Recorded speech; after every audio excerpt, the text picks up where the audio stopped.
श्रोतेहो नमस्कार. वाचन यात्रेच्या या भागामध्ये आपले खूप खूप स्वागत आहे. आपण या भागामध्ये वाचणार आहोत बाबासाहेब आंबेडकर यांनी स्वतःहून मान्यता दिलेले एकमेव विश्वसनीय चरित्र. लेखक आहेत धनंजय कीर. त्या अगोदर जाता जाता एक गोष्ट सांगायची म्हणजे आमचे व्हिडिओ तुम्ही शेवटपर्यंत पाहत चला, म्हणजे तुम्हाला एकंदरीत पुस्तकाचा विषय समजून जाईल व तुम्हाला आवड निर्माण होईल. पुस्तक चालू करतोय. डॉक्टर बाबासाहेब आंबेडकर. एवढी तेवढी प्रतिकूलता कोणाच्याही वाट्याला कधीमधी येते, पण जन्माबरोबरच प्रतिकूलता डोंगरासारखी पुढ्यात हजर असलेल्या माणसाने काय करावे? डॉक्टर बाबासाहेब आंबेडकर यांच्या जीवनात प्रतिकूलतेने जे तांडव घातले ते पचवून बाबासाहेब माणूस म्हणून प्रस्थापित झाले. चैतन्याने लक्ष उजळून निघाले.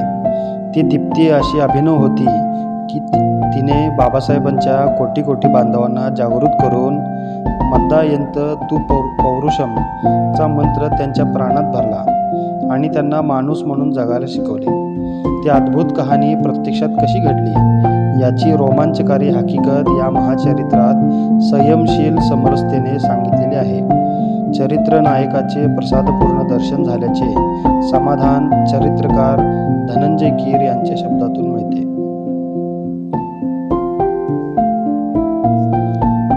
कैलासवासी डॉक्टर श्रीनिवास दत्तात्रय मुजुमदार आणि कैलासवासी शांताबाई श्रीनिवास मुजुमदार यांच्या स्मृतीस.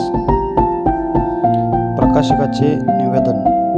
डॉक्टर बाबासाहेब आंबेडकर या चरित्र ग्रंथाच्या दुसऱ्या आवृत्तीला लिहिलेल्या प्रस्तावनेत डॉक्टर धनंजय कीर यांनी म्हटले आहे की सामान्य शिक्षित बुद्धिजनांनी हा चरित्र ग्रंथ आपला एक अमोल व अमर ठेवाच म्हणून शिरोधार्य मानला आहे. आमचे युगायुगीचे अपार दुःख, अमानुष छळ व दुर्धर समस्या ह्यात मांडलेल्या आहेत. म्हणून ते स्फूर्तिदायक महाचरित्र आम्ही पूज्य भावनेने व धार्मिक बुद्धीने वाचतो. असे अनेकांनी मुक्तकंठाने त्याची महती गायली आहे. इतिहास, कला, सत्यनिष्ठा, अभिरुची, कालक्रम व समतोलपणा यांचे भान राखून अत्यंत समरसतेने लिहिलेला आणि डॉक्टर बाबासाहेब आंबेडकर यांच्या जडणघडणीवर, व्यक्तिमत्वावर, माणसावर व कार्यावर प्रकाश टाकणारा हा चरित्र ग्रंथ अप्रतिम असून दलित व बहिष्कृत भारताचे सम्यक दर्शन घडवतो असे विचारवंतांना वाटते. या चरित्र ग्रंथाची ही वैशिष्ट्ये किती योग्य आहेत हे त्याच्या वारंवार कराव्या लागणाऱ्या पुनर्मुद्रणावरून लक्षात येते. Doctor Ambedkar life and mission हे समग्र चरित्र इंग्रजी भाषेत प्रथमतः इसवी सन 1954 मध्ये प्रसिद्ध झाले. डॉक्टर कीर यांना चरित्र नायकाला जवळून पाहण्याची संधी लाभली होती. या चरित्र ग्रंथातील सर्व तपशील हा डॉक्टर बाबासाहेब आंबेडकर यांच्या नजरेखालून गेला होता. या चरित्र ग्रंथामुळे प्रथमच डॉक्टर आंबेडकर यांच्या जीवन व कार्याविषयीचे तपशील जगाच्या कानाकोपऱ्यात जाऊन पोचले. त्यानंतर अनेक विदेशी चिकित्सक, लेखक व व्यासंगी इतिहासकार यांनी या चरित्राचा संदर्भ ग्रंथ म्हणून उपयोग करून ग्रंथ लिहिले. त्या सर्व ग्रंथकर्त्यांनी डॉक्टर धनंजय कीर यांचे ऋण मान्य केले आहेत. डॉक्टर धनंजय कीर यांनी इंग्रजी व मराठी दोन्ही भाषात चरित्र लेखन केले आहे. डॉक्टर कीर यांनी स्वतंत्रपणे लिहिलेला डॉक्टर बाबासाहेब आंबेडकर हा मराठी बृहत चरित्र ग्रंथ प्रथमतः सन 1966 मध्ये प्रकाशित झाला. त्यानंतर डॉक्टर कीर यांच्या हयातीत 3 आवृत्त्या व प्रत्येक आवृत्तीची अनेक पुनर्मुद्रणे सिद्ध झाली. डॉक्टर बाबासाहेब आंबेडकर यांच्या धर्म परिवर्तनाला आणि परिनिर्वाणाला यावर्षी 50 वर्ष पूर्ण होत आहेत. त्यानिमित्ताने ही 7वी आवृत्ती प्रसिद्ध होत आहे. नवीन अक्षर जुळणीसह अभ्यासकांना उपयुक्त अशा नव्या माहितीचा समावेश या आवृत्तीत केला आहे. डॉक्टर बाबासाहेब आंबेडकर यांच्या लेखनाची सूची, डॉक्टर आंबेडकरांवर आजपर्यंत प्रकाशित झालेल्या निवडक मराठी, हिंदी आणि गुजराती लेखनाची सूची अभ्यासकांना महत्त्वाची ठरेल. शिवाय या आवृत्तीत समाविष्ट केलेल्या आंबेडकरांचा संक्षिप्त जीवनपट आणि नव्यानं उपलब्ध झालेली काही दुर्मिळ छायाचित्रे आंबेडकरांच्या अनुयायांना मोलाची वाटतील. धनंजय कीर यांचे चरित्र या वाङ्मय प्रकाराविषयी काही निश्चित कल्पना होती. त्या दृष्टीने त्यांनी सनावळी आणि संदर्भ ग्रंथांचा उल्लेख यांनी आपले निवेदन जड होणार नाही याची काळजी घेतली, परंतु त्यांची चरित्रे ही उत्तम चरित्र ग्रंथ म्हणून वाचली गेली. इतकेच नव्हे तर त्यांना संदर्भ ग्रंथ हे मूल्य प्राप्त झाले. केरांच्या या चरित्राचा, विशेषतः आंबेडकर चरित्राचा उल्लेख केल्याशिवाय कोणी पुढे लिहू शकलेला नाही. त्यामुळेच अभ्यासकांना कालसापेक्ष अभ्यास करता यावा यासाठी जीवनपटाची आवश्यकता वाटली. म्हणून या आवृत्तीत आंबेडकरांच्या जीवनपटाचा समावेश केला आहे. हा जीवनपट आणि छायाचित्रे आवृत्तीत आंबेडकरांच्या जीवनपटाचा समावेश केलेला आहे. हा जीवनपट आणि छायाचित्रे बाबासाहेबांचे एक अभ्यासक श्री विजय सुरवाडे यांनी उपलब्ध करून दिले आहेत. त्यांनी केरांच्या पुस्तकांच्या प्रकाशनानंतर उपलब्ध झालेल्या साधनांचा वापरही हा जीवनपट अचूक करण्यासाठी केला आहे.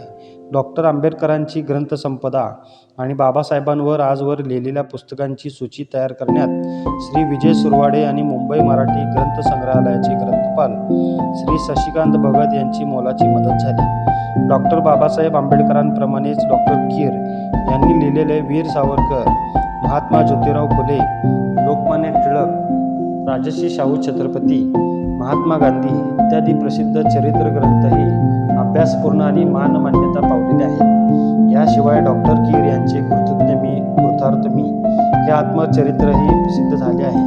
त्यात त्यांनी आपण चरित्र ग्रंथाची सामग्री कोणत्या रीतीने जमवली आणि आपले चरित्र नायकाविषयीचे दृष्टिकोन कसे होते याविषयी महत्त्वाचे विवेचन केले आहे. रामदास भटकळ. भाग पहिला चालू होतोय. 2500 वर्षाची पूर्वपीठिका. डॉक्टर भीमराव रामजी आंबेडकर यांचे घराणे महार जातीचे. महार जात ही हिंदू समाजातील अस्पृश्य गणलेल्या अनेक जातींपैकी एक जात. अनेक पददलित जातींचा अलग बनलेला हा सर्वच्या सर्व समाज अस्पृश्य, अदृश्य आणि ज्याच्याजवळ जाऊ नये ह्या अर्थी अगंतव्य मानला जाई. या अस्पृश्य समाजाची लोकसंख्या 6 कोटींवर असावी. म्हणजे हिंदू समाजातील प्रत्येक 5वा घटक पुरुष, स्त्री व मूल अस्पृश्य मानण्यात येईल. भारताच्या विविध भागात कोणी त्यांना बहिष्कृत, अस्पृश्य, परिया किंवा अतिशुद्ध म्हणत, तर कोणी त्यांना अंत्यज, अवर्ण अथवा नामशूद्र म्हणून संबोधित. अस्पृश्यतेच्या भयंकर रूढीने त्यांचे जीवन शापून कलंकित केले होते. सवर्ण हिंदूंना कुत्रा, मांजर, गाय या पाळीव जनावरांच्या स्पर्शाचा विटाळ वाटत नसे. स्पृश्य हिंदू मुंग्यांना साखर अर्पित, परंतु ह्या स्वधर्मीयांचा स्पर्श ते अपवित्र मानित. त्यांना त्यांच्या सावलीचाही विटाळ होई. त्यांची वाणी कानावर पडली तर त्यांना ती अशुभ वाटे. सार्वजनिक पाणवठ्यावर त्यांना पाणी भरण्यास प्रतिबंध असे. त्यांच्या मुलांना शाळेत प्रवेश नसे. देवळात देवदर्शनास त्यांना बंदी असे. वस्तुस्थिती अशी होती की जातीभेदाच्या उच्चनीचता दर्शक, शिडीच्या खालच्या पायऱ्यांवर अपमानित जीवन कंठित करणारे न्हावी आणि धोबी हे सुद्धा महार मांगांचा विटाळ मानित असत. सवर्ण हिंदूंच्या निर्दयतेमुळे आणि अस्पृश्यतेच्या पोटी जन्मलेल्या निरक्षतेमुळे व अज्ञानामुळे अस्पृश्य समाजाचे जीवन मातीमोल झाले होते. सरकारी चांगल्या नोकऱ्या, प्रतिष्ठित धंदे अथवा पोलीस खाते ह्यात त्यांना प्रवेश नसे. त्यांनी रस्ते झाडावे, संडास साफ करावे, जोडे शिवावे, मृत ढोरांची कातडी सोलावी आणि बांबूच्या वस्तू तयार करून त्या विकाव्यात. ही हलकी सलकी कामे पोटाची खळगी भरण्यासाठी त्यांना करावी लागत. त्यांच्यापैकी जे काही सुदैवी असत त्यांनी सवर्ण हिंदूच्या शेतात स्वल्प रोजावर मरमर काम करावे. त्यांचे दास म्हणून शेतीवर राबावे. ग्रामसंस्थेतील शूद्र असे सरकारी काम अल्पशा वेतनावर करीत जिजावे. हीच असत त्यांच्या उपजीविकेची साधने. निरक्षर, निर्बल आणि निर्धन अशा या अनाथ जातीचे नष्टचर्य एवढ्यावर संपले नाही. त्यांचा जीवनक्रम नाना प्रकारच्या अलिखित, अनउल्लंघनीय अशा आणखी अनेक निर्दय बंधनांनी करकचून आवळल्या गेलेला असे. त्यांची राहणी कशी असावी, त्यांचा वेश कसा असावा, त्यांचा आहार विहार कोणता असावा, त्यांनी भांडी कोणत्या धातूची बाळगावीत, दागिने कोणत्या धातूचे वापरावेत ह्यावरही निर्बंध असे. गावाबाहेरील ओंगळ रोगट उकिरड्यावर त्यांच्या उघड्या बोडक्या खोपट्या कशाबशा उभ्या असत. अंगभर वस्त्र नाही, पोटभर अन्न नाही, निवाऱ्यासाठी जागा नाही. अशा कंगाल स्थितीत या दीनदुबळ्यांना कुडीत जीवन धरून कसे बसे राहावे लागे. जेमतेम गुडघ्यापर्यंत आणि लज्जा रक्षणापुरते पुरेल एवढ्या फाटक्या धडूतालाही त्यांच्या स्त्रिया महाग असत. मुलांना तर फडक्यांचा साज अंगावर पटकूर, डोक्यावर 1-2 वेटोळ्यांचे मुंडासे, हातात काठी, खांद्यावर कांबळे आणि कमरेस लंगोटी असा पुरुषांचा वेश असे. हा त्यांचा जीवनक्रम भारतातील गतयुगांचे जणू स्मृतिचिन्हच. सारांश धार्मिक, शैक्षणिक, आर्थिक, सांस्कृतिक आणि व्यावसायिक बंधनामुळे हा समाज अगदी माणुसकीस पारखा झाला होता. हिंदू समाजाचा तो घटक असूनही उकिरड्यात अस्पृश्य म्हणून जन्मास यायचा. उकिरड्यावरच धूळ फुकता फुकता जीवन कंठायचा. दारिद्र्यात आणि उपासमारीत जीव सोडायचा. सवर्ण हिंदूंनी ह्या राक्षसी आणि विध्वंसक रूढीच्या वरवंट्याखाली हा सर्वच्या सर्व समाज रगडून टाकला. दुःख, दारिद्र्य आणि दास्य यांच्या चिखलात युगानुयुगे गाडून टाकला. जनावरांहूनही हीनतर अवस्थेस पोचला. अस्पृश्यतेचे उगमस्थान कोणते? भारताच्या इतिहासातील ही मोठी कूट समस्या आहे. त्यासंबंधी अनेक मते आढळतात. जातीभेदाचे विकृत आणि विपरीत पर्यावसान म्हणजेच अस्पृश्यतेची रूढी हे त्यापैकी एक मत. अर्थात प्रारंभी जातीसंस्था नव्हती. आर्यवंश हा एकजनसी होता. न विशिष्योऽस्ति वर्णानम अशी त्यांची धारणा होती. श्रमविभागाच्या तत्त्वाप्रमाणे प्रत्येकजण आपल्या आवडीनिवडीप्रमाणे व्यवसाय करी. जे अध्ययन आणि अध्यापन करीत त्यांना ब्राह्मण या नावाने संबोधले जाई. जे राज्यकारभार करीत त्यांना क्षत्रिय असे म्हणत. जे धनोत्पादन करीत त्यांना वैश्य असे म्हटले जाई आणि जे ह्या त्रैवर्णिकांची सेवा करीत त्यांना म्हणत शूद्र. श्रमविभागानुसार बनवलेल्या ह्या सामाजिक व्यवस्थेला चातुर्वर्ण्य व्यवस्था म्हणत. परंतु हे श्रमविभागणीचे तत्त्व पुढे फार काळ टिकू शकले नाही. वर्ण ही गुणवाचक संज्ञा पुढे जातीवाचक ठरली. त्यामुळे ब्राह्मणात आवश्यक असलेल्या गुणांचा लवलेशही जरी नसला तो जरी मूर्ख आणि भ्रष्ट असला तरी तो तिन्ही लोकी श्रेष्ठ मानावा अशी समजूत असे. जो क्षत्रियापोटी जन्मला तो शास्त्र गुणसंपन्न जरी असला तरी शस्त्रधर अथवा शासक होई. जो शूद्राच्या पोटी जन्मला तो जरी ज्ञानसंपन्न झाला तरी तो शूद्रच आणि हीनच मानला जाई. अशा प्रकारे शेवटी 4 वर्णांच्या 4 जाती झाल्या. पुढे प्रांतभेद, पंथभेद आणि वंशभेद यांची संख्या अगणित झाली.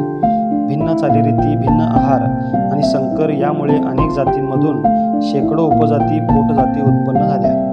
दुसरी उपपत्ती अशी की भारतातील ज्या मूळ रहिवाशांनी आर्यांचे प्रभुत्व नाकारले, त्यांना आर्यांनी चेपून टाकले, त्यांच्यावर दास्य लादले आणि शेवटी त्यांच्या कपाळी अस्पृश्यतेचा शिक्का मारला. तिसरे मत असे की हा एक छिन्न विच्छिन्न झालेला समाज होता. पुढे या समाजातील लोकांनी बुद्ध धर्म स्वीकारला. त्यांच्या अवनतीच्या काळीही ते आर्यांशी एकजीव झाले नाहीत. त्यांनी गोमांस भक्षण सोडले नाही म्हणून त्या समाजावर बहिष्कार पडला. तो समाज अस्पृश्य गणला गेला. या अनिष्ट रूढीचा नायनाट करण्यासाठी भारताच्या अनेक थोर सुपुत्रांनी आपापल्या परीने महान प्रयत्न केले. राजकुलोत्पन्न महाज्ञानी आणि बुद्धी प्रामाण्यवादी गौतम बुद्धानेही जातीसंस्थेला हादरा दिला. भगवान बुद्धाने अस्पृश्यांना आपल्या धर्माची दीक्षा दिली. त्यांना आपल्या भिक्षू पंथात समाविष्ट करून घेतले. त्यानंतर 11व्या शतकात रामानुजाचार्य यांनी स्वतः स्थापलेले मठ आणि देवळे ही अस्पृश्यांना खुली ठेवली. रामानुजाचार्यांचा एक प्रमुख शिष्य तर अस्पृश्य जातीपैकीच होता. कर्नाटकमध्ये बसवेश्वर नामक एका विशाल आणि व्यापक दृष्टीच्या धैर्यशाली प्रधानाने हे अस्पृश्यता नष्ट करण्याचे कार्य केले. चक्रधर, रामानंद, कबीर, चैतन्य या महाभागांनी भक्ती क्षेत्रात एकात्मता प्रचारली. त्यांचा मागोवा घेत एकनाथ, तुकाराम, रोहिदास, चोखामेळा या साधू संतांनी भक्तिपंथात समानतेचा उपदेश केला. भक्तिपंथाच्या आणि साधू संतांच्या शिकवणुकी संबंधी एक गोष्ट लक्षात ठेवली पाहिजे. ईश्वराचे घरी भेदाभेद नाही. देवभावाचा भुकेला असा जयघोष करीत हे खरे, परंतु तुमची आमची भजनात एकी, भोजनात बैकी, संगत एक, पंक्ती 2 अशीच त्यांची प्रथा असे. ह्या पुण्यशाली साधू संतांच्या शिकवणीमुळे मुसलमानांच्या धार्मिक आक्रमणाविरुद्ध कळत न कळत हिंदू समाजातील खालच्या वर्गात धर्माभिमान जागृत झाला. तथापि चातुर्वर्ण प्रणीत सामाजिक विषमता आणि जातीभेद नष्ट करणे हे त्यांचे ध्येय नव्हते. त्यामुळे त्यांच्या उपदेशाचा परिणाम भक्ती क्षेत्राच्या पलीकडे झालाच नाही. तसे असते तर वारकरी पंथात अस्सल बुरसलेले सनातनी हरिभक्त परायण रमले नसते. विष्ठा भक्षण करणाऱ्या गायीला वंदन करून गाई म्हशींच्या विष्ठेने देवघरणी स्वयंपाकघर सारणारे, पण आपल्या धर्मबांधवांचा, आपल्या देवांच्या भक्तांचा विटाळ माननाने गोभक्तपरायण निसंत शिरोमणी त्या भक्तिपंथात रंगले नसते. साधू संत परम दयाळू होते, भूतदयेचे पुरस्कर्ते होते, पण जसा आईने केवळ प्रेम केल्याने मुलाचा रोग बरा होत नाही, तसा साधू संतांच्या नुसत्या दयाळूपणाने नि कनवळूपणाने हिंदू धर्मावरील अस्पृश्यतेचा कलंक दूर झाला नाही. तीच गोष्ट हिंदू सम्राटांची.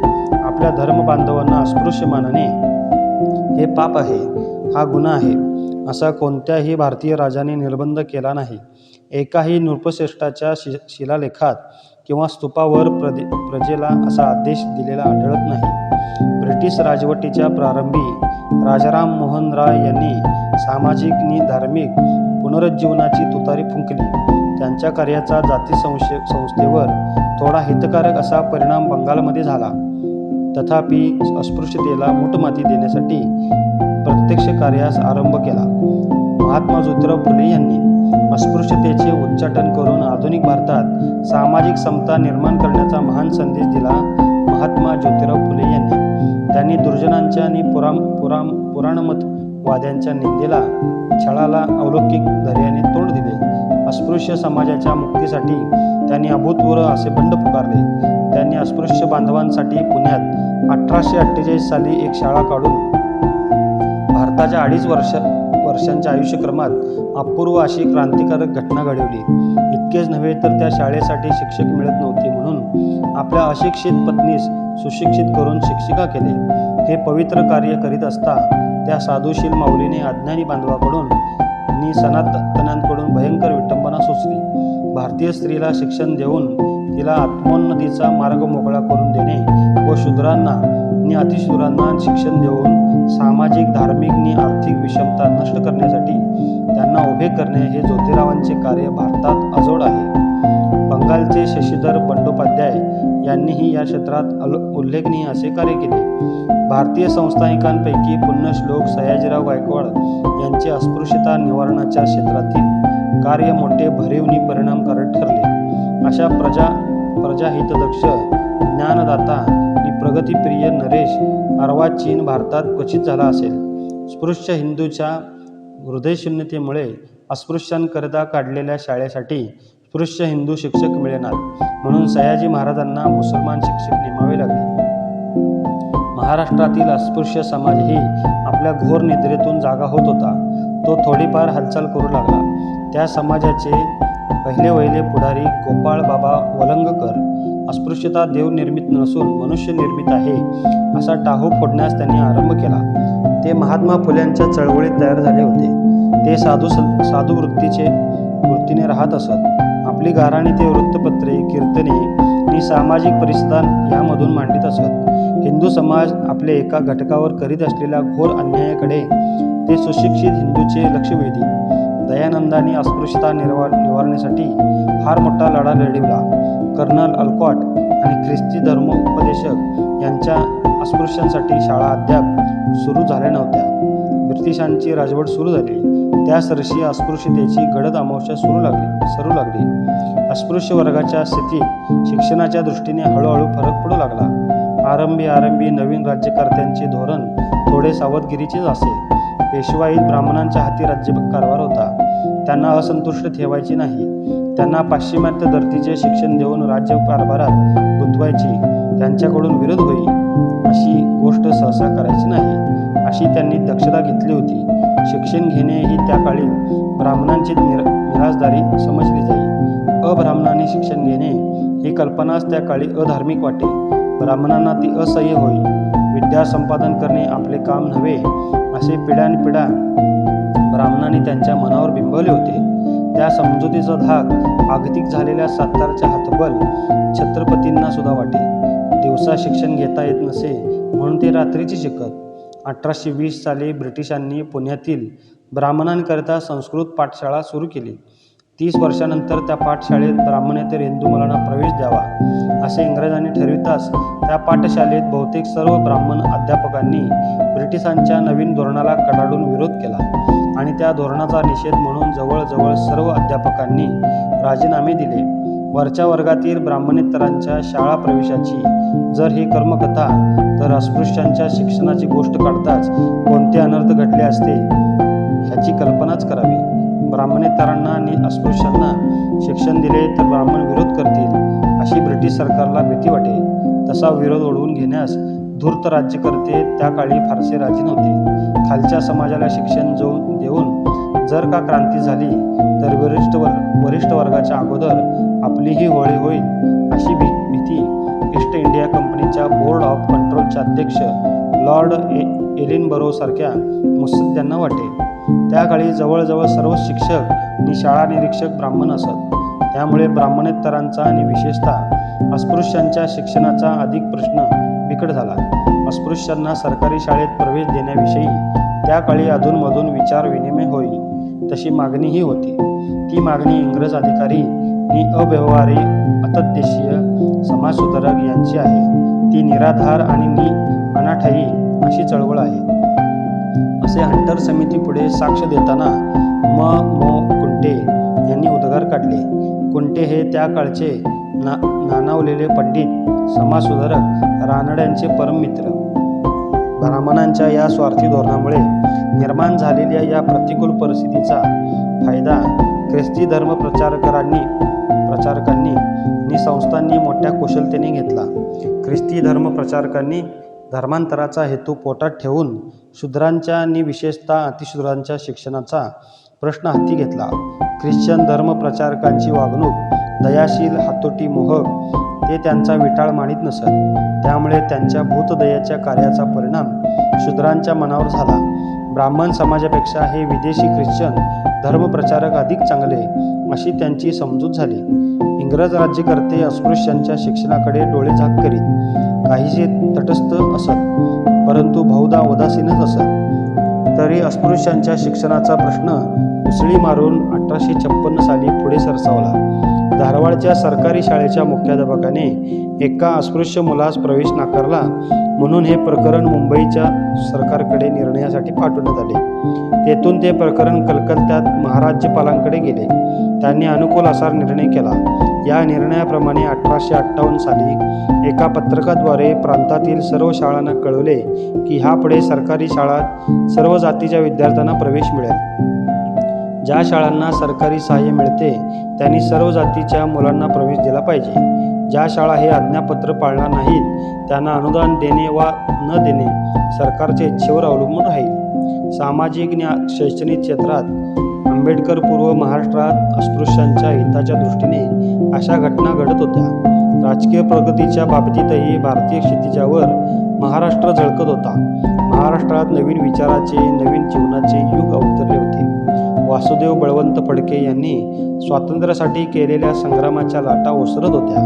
जातीभेद, अस्पृश्यता, बालविवाह, प्रौढविवाह, विधवांचा पुनर्विवाह, स्त्री स्वातंत्र्य ह्या प्रश्नावर वैचारिक संघर्ष सुरू होता. समाजसुधारकांचा पक्ष आणि राजकीय पक्ष यांच्यामध्ये आधी सामाजिक सुधारणा करावी की आधी राजकीय या प्रश्नावर मोठी रणधुमाळी माजली होती. दोन्ही बाजूंना जाडे गाडे पंडित होते. एका